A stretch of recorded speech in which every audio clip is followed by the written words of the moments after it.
வணக்கம். ஜோதிடத்தில் இந்த ராசி கட்டம், அம்ச கட்டம், அதாவது நவ அம்சம்னு போட்டிருப்பாங்க. 2 கட்டம் சேர்ந்து தான் இருக்கும். நீங்கள் திருமண பொருத்தம் எதுக்கு பிரிண்ட் அவுட் எடுத்தாலும் 2 கட்டங்களும் சேர்ந்து கொடுத்துருப்பாங்க.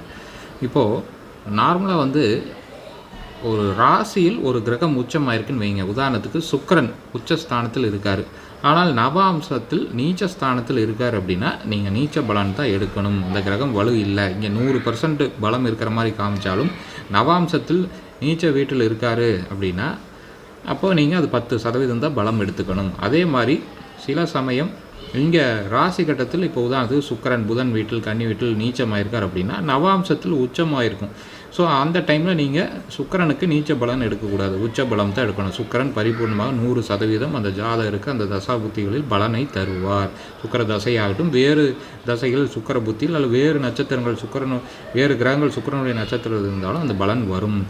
ஸோ அப்படி தான் நீங்கள் எடுத்துக்கணும். உடனே சுக்கிரன் ராசியில் பார்த்துட்டு நீச்சமாக இருக்குது, இவருக்கு திருமண வாழ்க்கை அது இதுன்னு அந்த மாதிரி பலன்கள்லாம் சொல்லக்கூடாது. நவாம்சத்தில் செக் பண்ணிக்கணும். அதே மாதிரி ராசியில் சுக்கிரன் உச்சமாக இருந்தாலும் நவாம்சத்தில் பகை வீடு, உதாரணத்துக்கு சிம்மத்தில் சூரிய வீட்டில் இருந்ததுன்னா அது 50% பலத்தை நீங்கள் குறைச்சி தான் சொல்லணும். ஓரளவு சுமாரான பலன்கள் தான் தருவார் அப்படின்னு நம்ம சேனல் சப்ஸ்கிரைப் பண்ணி பாருங்கள். Facebook, Instagram. நன்றி.